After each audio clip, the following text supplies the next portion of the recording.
आज का दौर कंज्यूमर्स पर डिपेंड माना जाता है, इसलिए जहां कंज्यूमर्स को अट्रैक्ट करने के लिए कंपनियां विभिन्न तरह के ऑफर्स देती हैं, वहीं सरकार ने भी कंज्यूमर्स राइट्स के प्रति जवाबदेह होने की वजह से कंज्यूमर्स के हितों की रक्षा के लिए कानून भी बनाए हैं। दर्शकों, जेके अपडेट प्राइम टाइम में मैं प्रशांत भारद्वाज आपका स्वागत करता हूं। आज के प्राइम टाइम में हम चर्चा करेंगे जम्मू कश्मीर के कंज्यूमर्स के हितों के बारे में, उनके राइट्स के बारे में। कंज्यूमर से जुड़ी विभिन्न केंद्रीय एजेंसियां भी इस बारे में नए नए प्रोविजंस ला रही हैं ताकि कंज्यूमर्स के जो अधिकार हैं उनकी रक्षा की जा सके। हाल ही में food safety and standard authority of India ने 1 अक्टूबर से खाद्य पदार्थों से जुड़े दुकानदारों को सामान के बिल पर FSSAI का रजिस्ट्रेशन नंबर लिखना जरूरी कर दिया है। इसके साथ ही साथ दुकान से लेकर रेस्टोरेंट को डिस्प्ले में बताना होगा कि वह किन खाद्य पदार्थों का इस्तेमाल कर रहे हैं। 1 अक्टूबर के बाद ऐसे दुकानदारों पर कार्रवाई की जाएगी जो ग्राहकों को बिल पर FSSAI का रजिस्ट्रेशन नंबर नहीं देंगे। फूड सेफ्टी ऑफिसर चाहे तो दुकान बंद कर उसके मालिक के खिलाफ कानूनी प्रोविजंस के तहत कार्रवाई कर सकता है, जिसमें जेल जाने तक की सजा है।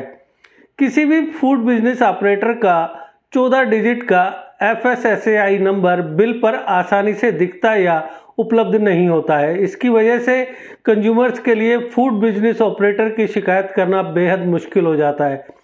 इसी के मद्देनज़र ये कदम उठाया गया है।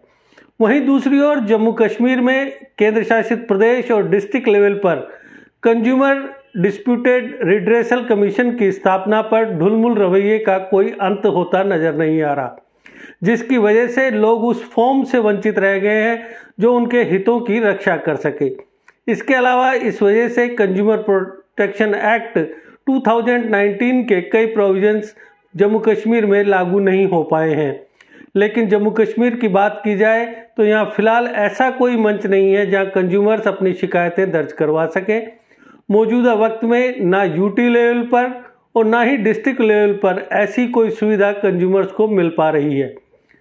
जम्मू कश्मीर रीऑर्गेनाइजेशन एक्ट 2019 के लागू होने के बाद तत्कालीन जम्मू कश्मीर राज्य में विभिन्न कमीशंस को समाप्त कर दिया गया था। इसके साथ ही सरकार को कंज्यूमर्स की शिकायतों का टाइम बाउंड और प्रभावी तरीके से निपटारा करने के लिए कंज्यूमर डिस्प्यूट रिड्रेसल कमीशन यानी CDRC और डिस्ट्रिक्ट कंज्यूमर फोरम्स का पुनर्गठन करना था।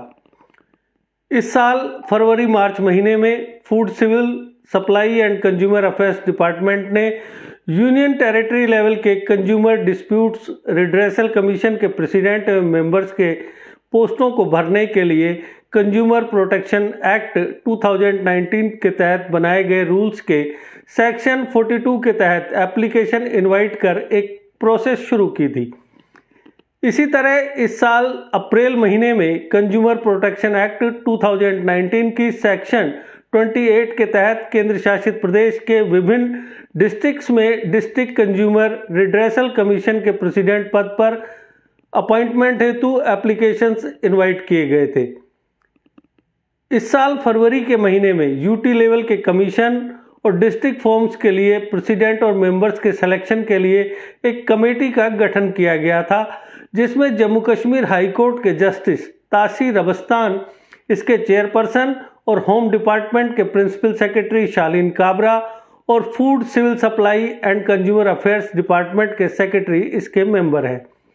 हालांकि कई महीने बीत जाने के बावजूद न तो यूटी लेवल पर कंज्यूमर डिस्प्यूट्स रिड्रेसल कमीशन की स्थापना की गई है और न ही डिस्ट्रिक्ट फोरम्स की स्थापना की गई है। इस वजह से न केवल कंज्यूमर्स अपनी शिकायतें दर्ज करवाने से वंचित रह गए हैं, कंज्यूमर फोरम्स का गठन यूनियन एक्ट के मुताबिक कंज्यूमर्स के हितों की रक्षा के लिए अहम माना जाता है। यहाँ तक कि पार्लियामेंट द्वारा बनाए गए कानून के कई प्रोविजंस भी प्रदेश में लागू नहीं हो पाए हैं। एक्ट के मुताबिक यूटी लेवल के कमीशन को उन शिकायतों पर विचार करना जरूरी है जहां प्रतिफल के रूप में भुगतान की गई वस्तुओं या सर्विसेज का मूल्य 1 करोड़ रुपए से ज़्यादा है, लेकिन 10 करोड़ रुपए से ज़्यादा नहीं है। इसी तरह आयोग अनफेयर कॉन्ट्रैक्ट्स के खिलाफ शिकायतों को संभालेगा, जहां प्रतिफल के रूप में भुगतान की गई वस्तुओं या सर्विसेज की कॉस्ट 10 करोड़ रुपए से ज़्यादा नहीं है। किसी भी डिस्ट्रिक्ट कमीशन के ऑर्डर्स के खिलाफ अपील करना और किसी भी उपभोक्ता विवाद में अभिलेख मांगना और उचित आदेश पारित करना जो किसी डिस्ट्रिक्ट कमीशन के समक्ष पेंडिंग या निर्णय लिया गया है। इसी तरह डिस्ट्रिक्ट कमीशन के पास उन शिकायतों पर विचार करने का अधिकार होगा जहां भुगतान के रूप में भुगतान की गई वस्तुओं या सर्विसेज का मूल्य 1 करोड़ रुपए से ज़्यादा नहीं है।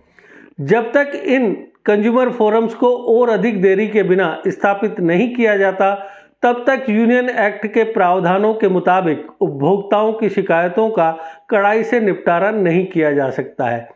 हालत यह है कि food civil supply and consumer affairs department के अधिकारी इस देरी के कारणों पर बोलने के लिए तैयार तक नहीं होते हैं।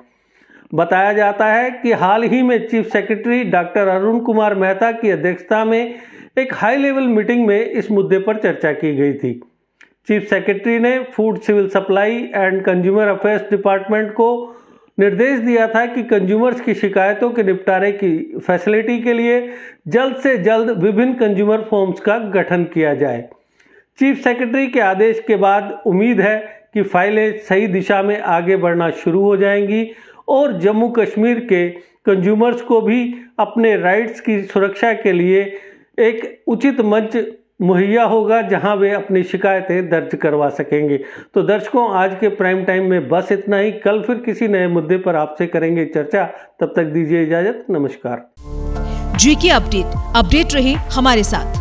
अगर आप ये वीडियो YouTube पर देख रहे हैं तो हमारे YouTube चैनल को सब्सक्राइब करें और बेल आइकन को क्लिक करें। अगर आप ये वीडियो Facebook पर देख रहे हैं तो हमारा Facebook पेज लाइक जरूर करें। For advertisement please contact 7051091811।